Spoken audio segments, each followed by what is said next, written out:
Welcome to CSB TV's celebration of Women's History Month. We will be looking back at some of our women guests who are making history in today's present. Let's take a look.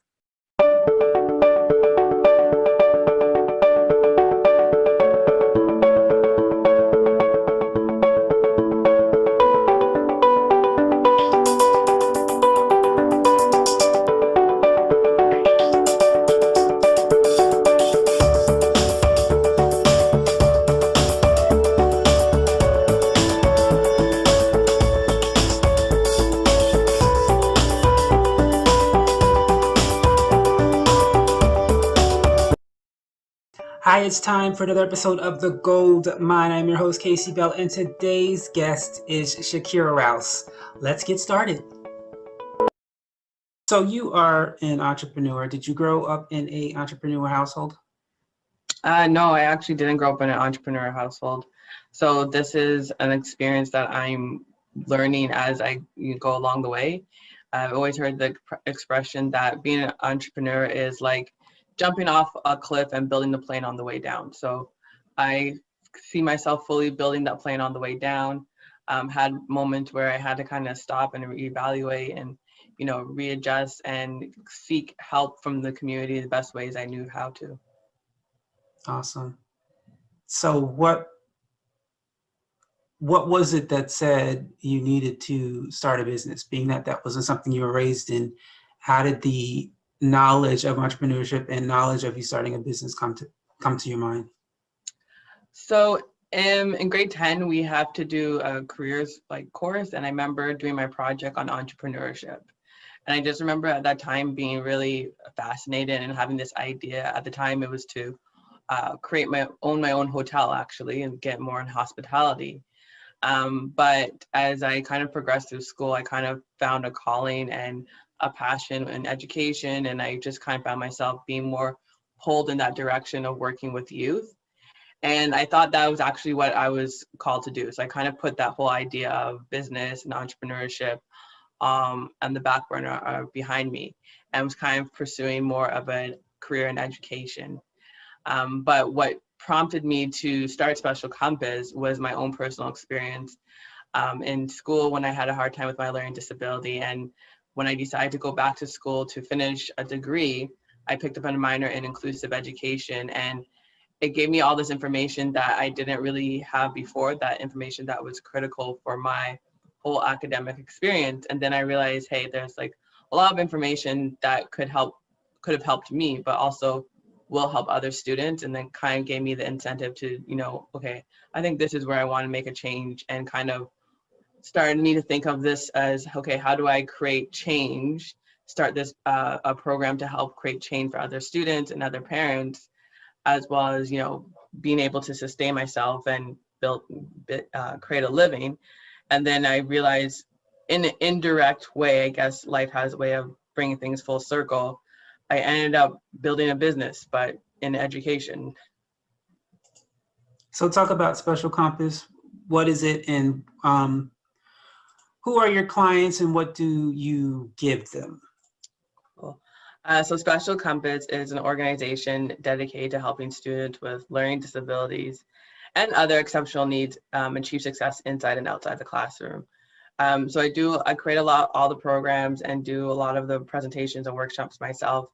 I help students that are making the transition from high school to post-secondary understand what's needed to get support and accommodations in the post-secondary level, and just how to be more proactive in their academic futures.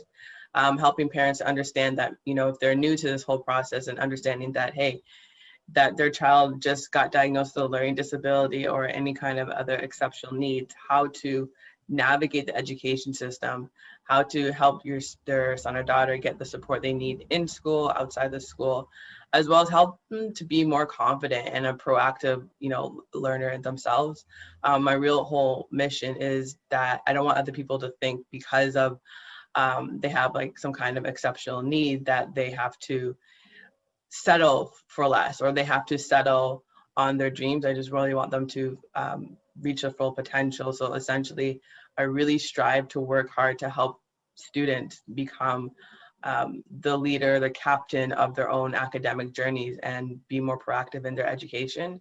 And a lot of who I've been targeting have been parents. A lot of times I've met parents that are, they're just kind of going through the motions of what's going on in the school. They gain these assessments, these reports. They don't know how to, what to do with them. And so I usually help them, guide them. And, we sit down and have a conversation and we make a plan. I call it a learning map, where we just say, okay, this is where your child is right now. This is where we need to what we need to work on to move forward.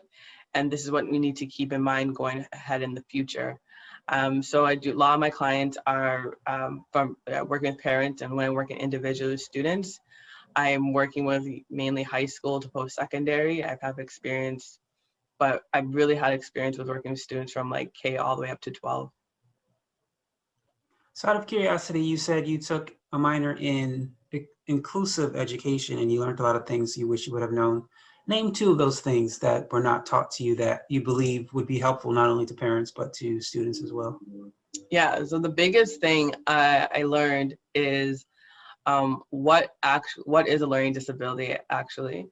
And most of the time we hear this word like learning disability and we have like our stereotypical assumptions, and we're not really I don't think people have a really, idea, I should say a solid idea and understanding of what that word means. So a learning disability, just in a simpler context, it just means that a person's mind processes information differently and they just learn differently and they take in information differently. And the second thing I was able to really understand when I took my minor in inclusive education was, most specifically, I was able to understand my own learning disability. So one of the things that I have challenges with is written expression, I should say, which essentially is like, if I had to write an essay, it would take me forever to organize my thoughts and my ideas onto paper. Some people could write an essay in 24 hours. Some people need 2 to 3 weeks. I'm one of those people that need 2 to 3 weeks to write an essay. But if I had to give a verbal presentation, that's no problem. I could get up, communicate my ideas more effectively and efficiently than I can written expression.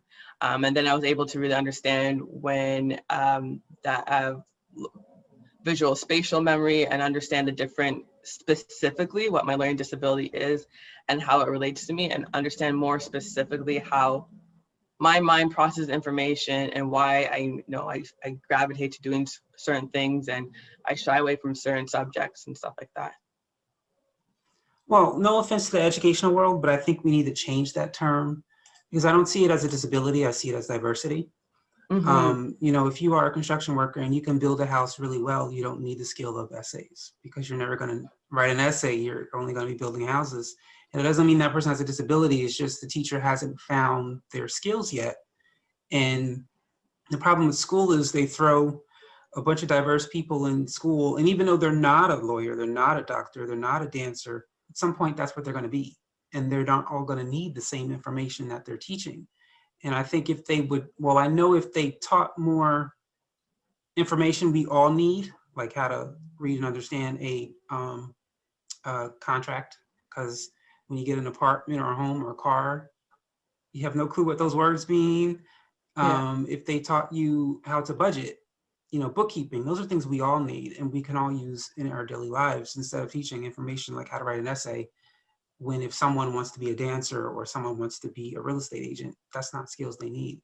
So I don't think it's a disability. It's just we have to, because school forces you to do certain things, you have to learn how to force yourself to complete that work to at least a C or B so you're not staying back. And so I think it's wonderful that you are teaching parents and students that you don't have to just think you're stupid and dumb, that you really can learn beyond what they're labeling you.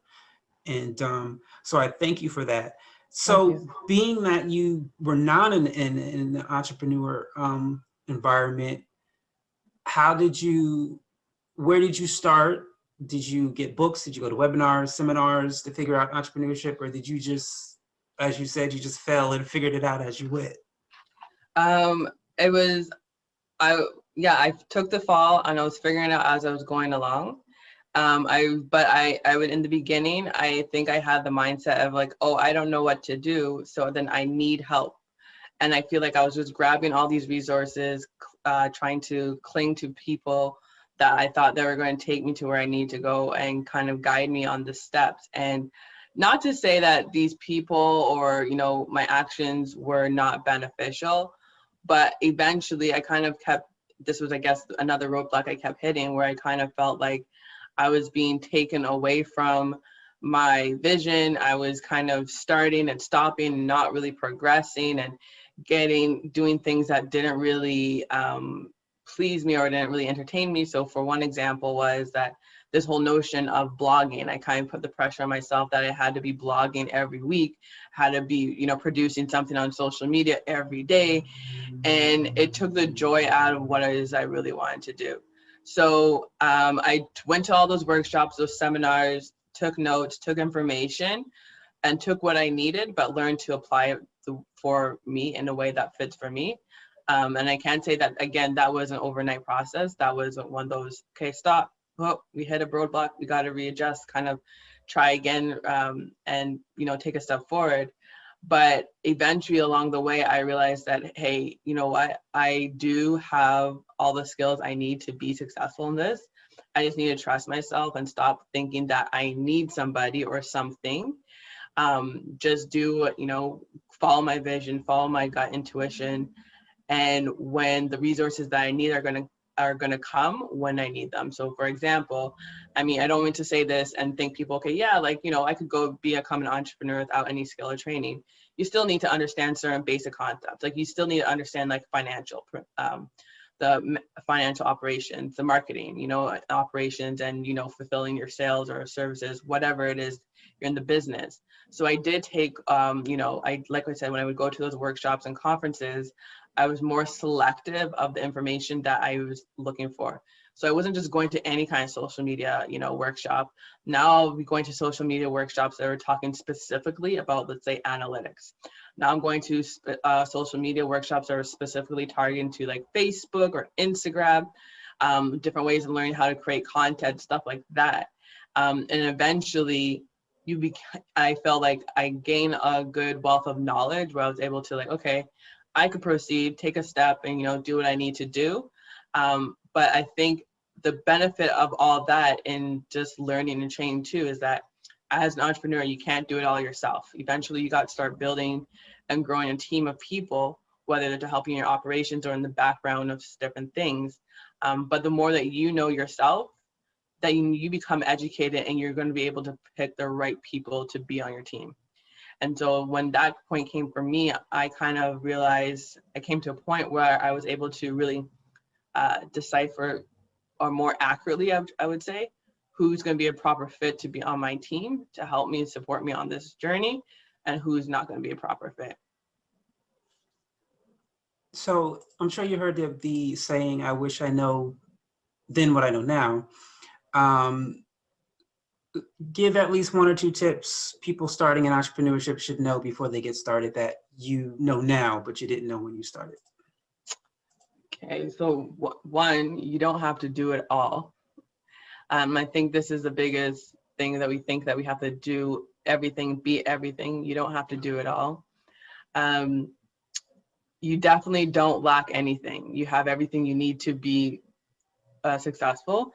And with following that, I would say just start small. Sometimes it's, we have these big visions and we want to be, the big CEO, but even Amazon didn't start off as Amazon as it is now, right? It started off, selling books. It started off, in the, I think it was his garage or basement. Everything started off small. So start small, start where you are now, and just use what you got. And then eventually you're going to scale and grow up, and then expand from there. Cool.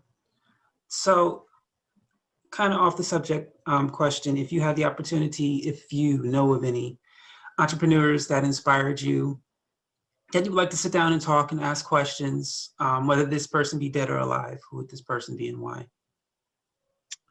That's a good question. I think I would, maybe this may sound a little bit cliche, but I think I would really want to sit down with Oprah Winfrey.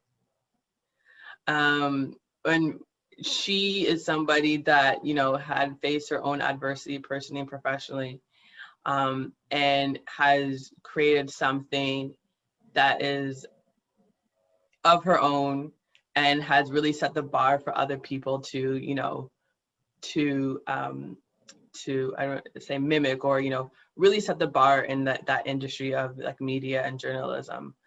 And I think if I were to sit down and have a conversation with her, I would just want to know, you know, how did she do it? Like, how did you, you know, keep pushing forward? What was your toughest challenges? And most importantly, I guess, like, how do you go about creating, how did you always have this vision? Like, how did you go about, you know, sometimes we have our visions are so big and sometimes it could be overwhelming, but how did you kind of keep pushing forward with that vision? And I think she's somebody that would, you know, bring great insight on a personal and professional level. And I think she's someone, even, you know, even the other couple of weeks ago, watching that interview she did with Meghan and Harry,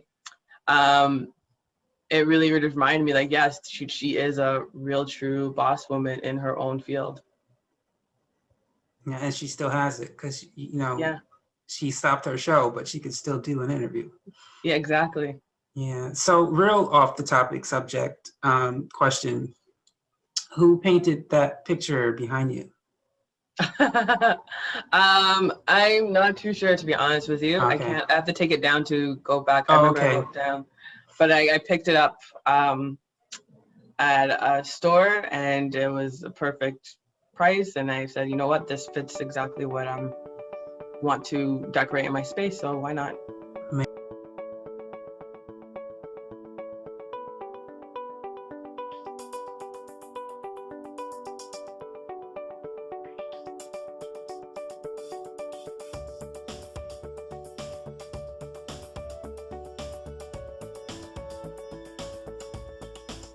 That is all the time we have for you today on The Gold Mine. Thank you, Shakira Rouse, for coming on and sharing your work with us. And to the audience, thank you so much for viewing. Have a great day. Have a great week.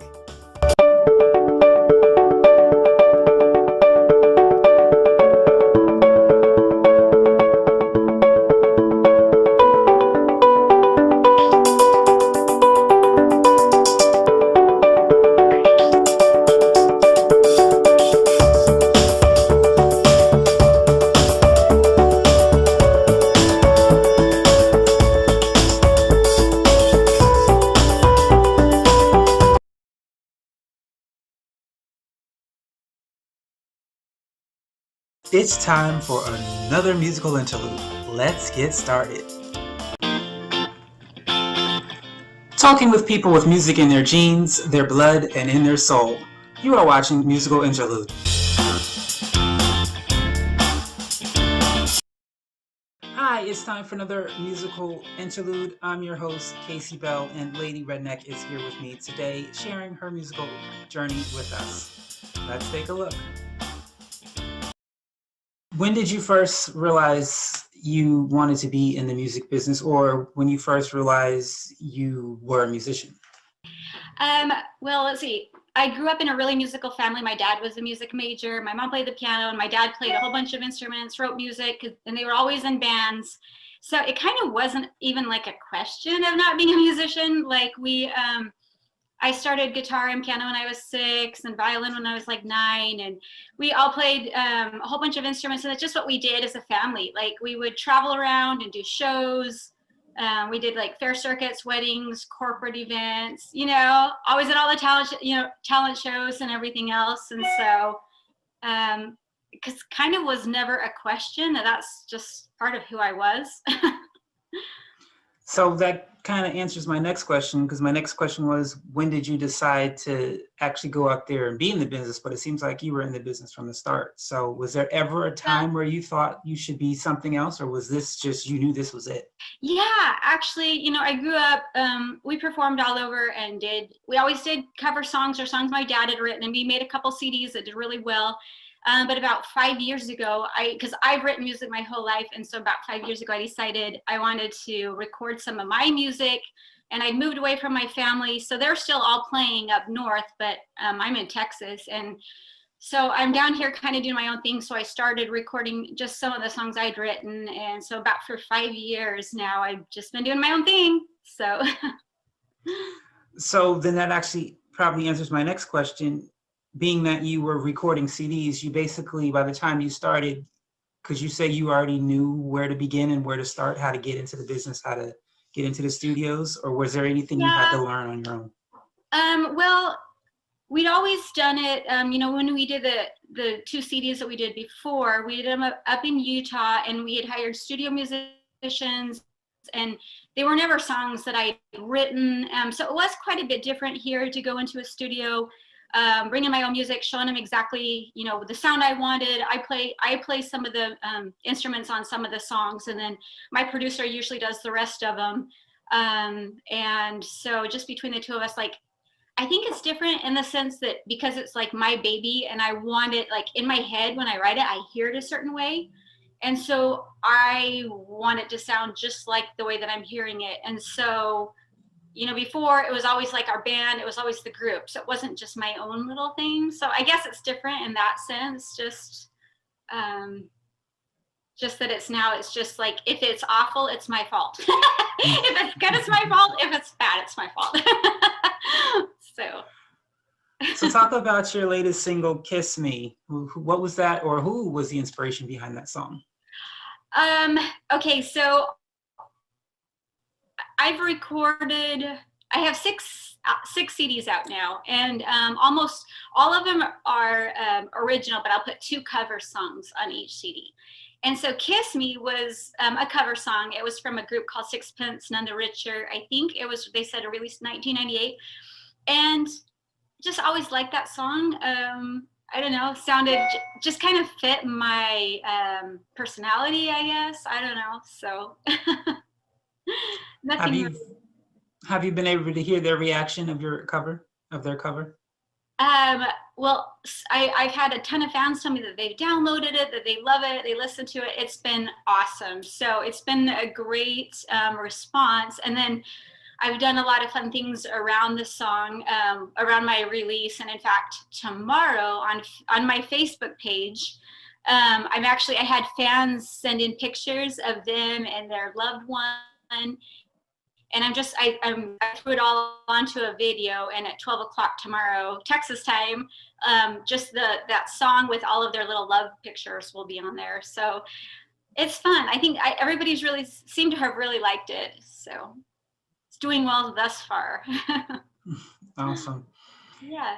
Any advice you would give to someone who doesn't actually have the experience you have starting out, or to those who, because I'm sure you apparently never experienced it, but I'm sure there are people out there who do not have the support you have, who, parents tell them, don't do that, that's a hobby, go get a real job. Yeah. So what advice or encouragement would you give people who realize, just like you, this is who I'm supposed to be doing, who I am, what I'm supposed to be doing? I would say, go for it. Follow your dream. Don't give up. Don't let anybody tell you no. If you just believe in yourself. I mean, if you know it's what you're supposed to do, then you do it, and don't let anything stop you. And you never know what the reason might be. Sometimes because some of my values, I'm very much a Christian and believe in God, and some of the things that I share, I've had other people say, wow, that touched my life, and you don't know how it helped me. And it's helped in ways that have helped get them out of really bad situations. And so it might not even always be your music, but if it's your calling, you do it, because it may be a different reason even than your music, or it may be your music, but you've got somebody's life out there to bless, and somebody to help, and somebody that needs you. So awesome. That's what I would say. So is all your energy going in on this album, or are you in the background working on more music? I'm always in the background working on more music, but about half of my energy is on still promoting that one, and I've already actually last week I recorded another song. So I actually do new releases once a month. So I crowdfund and then I release it, and then I crowdfund and release it. So it's just a constant cycle of, so I have to kind of have energy going in both just to keep it the momentum. Awesome. That's a great idea. I never thought of the whole crowdfunding and then releasing it to the people. Great idea. That's a great tip for those who are watching. No, thanks. You're welcome. So is there anything you learned along the way, one or two things that kind of took you off guard that maybe you wish you would have known prior to, that anyone getting into business, you would like to tell them you should know this before you start, or you should do this before you start? Well, I think so many people want to just wait until their music's perfect, branding's perfect. You just need to start. You need to start. You're going to grow as an artist. You're going to develop as an artist. I think one of the most important things, and it's something that helped me more than anything, was I took a course right at the beginning. I didn't have money backing me. I didn't have big labels. I didn't have anything backing me. It was just me. And so I bought this little course, and the lady in there that I learned from had given me invaluable advice, and it just propelled my music farther ahead than, I mean, light years ahead where I would have been had I not done that. And just, I think always be open and be learning. Throughout this whole journey, I keep taking courses, and now I've actually written my own courses to help musicians that are just starting, because so many people look at music. I think with a lot of musicians, you know, you've got the right brain, the artistic, but you don't like the business side. Well, if you're going to decide to do music, you got to do the business too. I mean, or else it's just a hobby and you know, call it that or whatever. But if it's a music business, you need to treat it as such and invest in yourself, and then spend time learning, spend time figuring out what your strengths are, your weaknesses, where you need to grow from, maybe the best ways to do different things. And so I would just say something that I like, that I'm really grateful that I learned just along the way, and that I probably would have even put more emphasis in, is just learn from others. Just take those courses and learn everything you can, because it really does make a difference with your music business. Yes. Thank you for that information. So Oh, yeah. I only have one more question for you. And this is a fun question. And this is pretend, so the person could be dead or alive. But if there was someone out there, producer, singer, musician, composer, doesn't matter. If you had the chance to work or collaborate on a song or a project with someone, and they can be famous, not famous, whoever it is, who would that person be? Why do they inspire you, and why would you choose them to work with you? I would choose Dolly Parton. Dolly Parton, because she is such an amazing lady. She's still alive, of course. She, you know, people just see her and think, oh, she's just this beautiful lady that sings and is just sweet. Well, they don't know that she's awesome. Like, she's an amazing songwriter. She's written she wrote I Will Always Love You. She's written some of the most amazing songs out there. And she's very talented, and she has got a mind on her. She's not all just looks. And so I think I would enjoy working with her because of her creativity, her knowledge of the music business. And plus, she's just nice. And I'm sorry, I like working with nice people. So yeah, I would love to work with Dolly.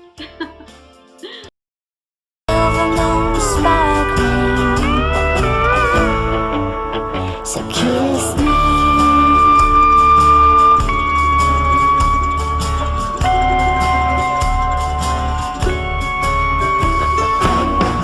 Kiss me down by the broken tree house. Swing me upon its hanging tree. Ring, ring.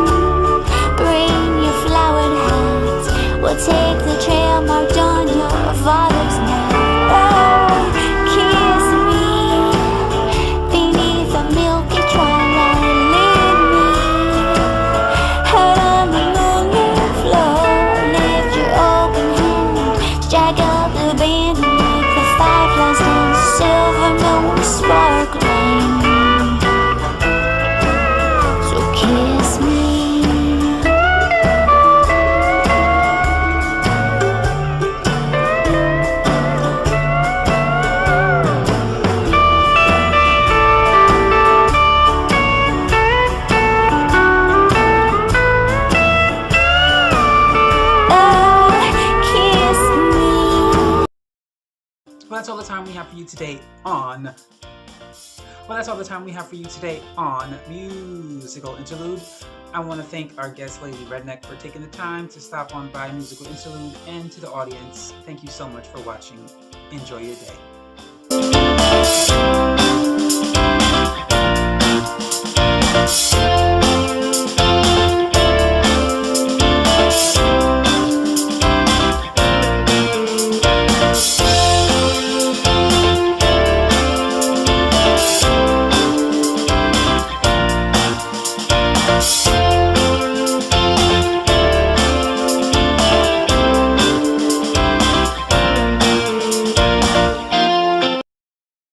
That is all the time we have for you today. Thank you for watching.